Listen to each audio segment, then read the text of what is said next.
Halo semua, welcome back to my YouTube channel Crypto Newbie Analyst bersama saya Chandra. So, per hari ini saya bakalan ngebahas pergerakan harga Bitcoin yang sudah berjalan ya. Per hari ini kebetulan udah close candle daily dan sekarang juga sudah mulai masuk jam 13.46. Jadi saya bakalan mengupdate jalan atau price action untuk Bitcoin kedepannya akan seperti apa. Kalau misalkan kita ngelihat ya per hari ini itu ada beberapa event yang akan rilis dimulai dari jamnya New York ya, ketika nanti malam 20.30 dimana ada VVI ya, akan ada rilis data VVI. Jadi kita ngelihat dulu teman-teman, VVI itu adalah price index untuk ini ya, untuk mengukur inflasi, ngelihat harga jual ya, harga jual suatu barang yang ada di Amerika Serikat gitu. Jadi ini juga bisa menjadi salah satu potensi pengukur ya, pengukur inflasi di Amerika yang sekarang sedang terjadi.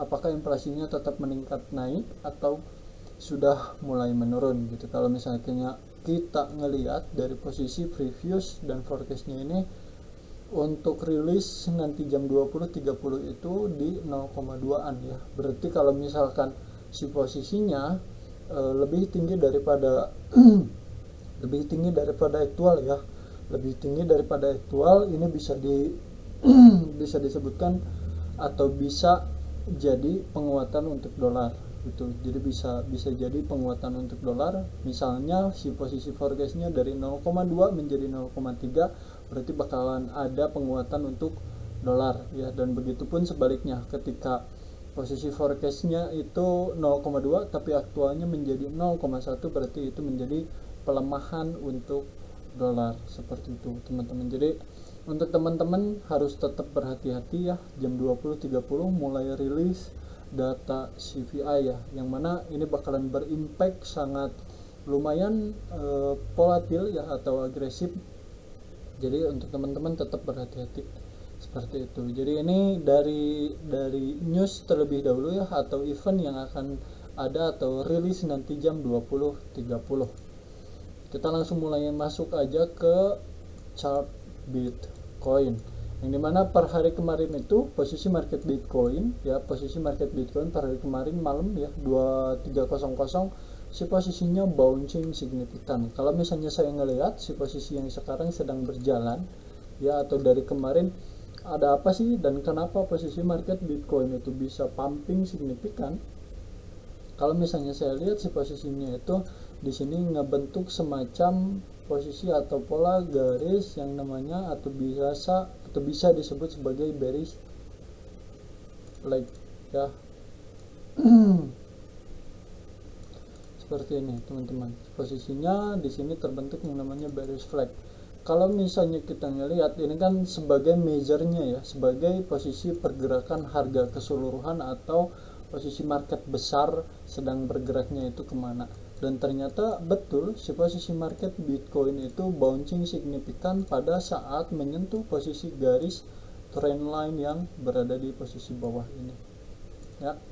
Ternyata benar si posisinya bouncing signifikan ya, yang dimana berarti di area sini itu adalah penempatan area atau posisi area support yang sangat dipertahankan oleh para buyer, supaya si posisinya itu tidak jatuh atau tidak sampai menembus atau break area posisi garis trendline yang ini. Sebenarnya kalau misalnya kita ngelihat dari posisi garis yang garis di dalamnya ya, garis di dalamnya itu kemarin itu ada yang bilang juga apakah sah bisa disebut sebagai posisi garis rising wedge, bisa juga seperti ini juga bisa menjadi posisi pola rising wedge gitu. Jadi sah-sah saja ya, tapi kalau misalnya di sini saya melihatnya lebih ke arah bearish flag ya, yang dimana si posisinya itu terbentuk pola pola bearish flag, yang dimana si posisinya akan ada pantulan terlebih dahulu. Setidaknya kalau misalnya kita ngelihat dari posisi ini yang pertama, ini yang kedua, dan yang ketiganya, ada kemungkinan si posisi market bakalan menyentuh kisaran 18 ribuan terlebih dahulu, yang dimana di posisi 18.000 juga ada posisi area ada posisi area ini ya, ada posisi area liquidity di area sini, yang mana posisinya bukan pasti ya, tapi akan selalu diambil oleh para well. Cuman kita nggak tahu nih si posisi area liquidity yang ada di area posisi ini akan diambilnya kapan gitu. Selama si posisinya itu tidak berhasil untuk apa? Untuk break area mana? Area posisi yang ini yang pertama. Ini adalah posisi area demand ya. Posisi area supply atau biasa disebut juga sebagai order blocknya para seller. Ini yang pertama, dan ini yang kedua bisa disebut juga sebagai area posisi resisten paling kuat untuk Bitcoin, karena posisi Bitcoin itu terus tertahan di posisi area level 17.400an ya, terus tertahan di 17.400an. Jadi kita tetap harus hati-hati teman-teman, seperti itu.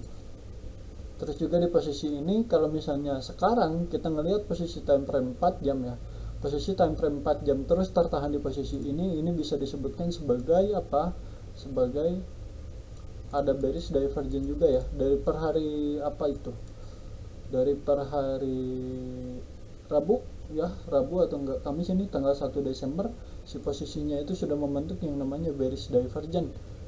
Dari chartnya membuat higher high, tapi dari posisi ini ya, dari posisi RSI nya create yang namanya lower high. Berarti di area sini atau di sini bisa disebut sebagai apa? Bisa disebut sebagai bearish divergence dari pertanggal 1 Desember sampai tanggal 5 Desember, dan ternyata benar posisi market tiba-tiba respect ya dan terreject di posisi ini. Nah, untuk skenario yang sekarang sebenarnya kita bisa ngelihat juga beberapa indikasi ya, setelah nanti mungkin 2030 rilis data VPI-nya seperti apa. Kalau misalnya jelek ya, jelek berarti di bawah forecast, ada kemungkinan posisi market Bitcoin dan aset berisiko lainnya akan ada rejection seperti itu. Jadi kita tetap harus berhati-hati, karena mulai dari hari ini sampai tanggal 13 dan juga 14 itu posisi market bakalan sangat volatile ya, karena tanggal 13-nya ada CPI dan tanggal 14-nya ada kenaikan suku bunga yang sangat ditunggu-tunggu untuk melihat arah market keseluruhan ini akan dibawa kemana, seperti itu. Jadi untuk sekarang teman-teman tetap berhati-hati saja ya. Kalau misalkan teman-teman sekarang mau mengambil open posisi short di area posisi ini, sebenarnya bisa ya, sebenarnya bisa. Kenapa bisa? Saya bilangnya karena di posisi ini ya sudah masuk mulai ke area penjemputan posisi area imbalance, dan juga diikuti dengan posisi supply-nya gitu, diikuti dengan area control supply di sini, dan juga ada area imbalance yang belum termitigasi, dan ternyata dimitigasi oleh posisi candle yang ini. Nah, sekarang kita tinggal melihat apakah posisi kelanjutan untuk Bitcoin ini akan dibawa kemana ya.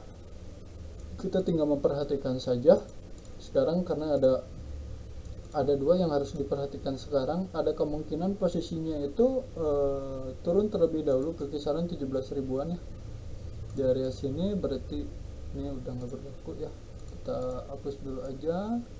Nah, ada kemungkinan si posisinya sekarang itu seperti ini, posisi marketnya itu dia bouncing naik ke sini terus turun langsung, bisa juga dia langsung naik melanjutkan sampai ke kisaran 18 ribuan atau 18.100an seperti itu. Cuman kalau misalnya si posisinya tiba-tiba terrejection di posisi area ini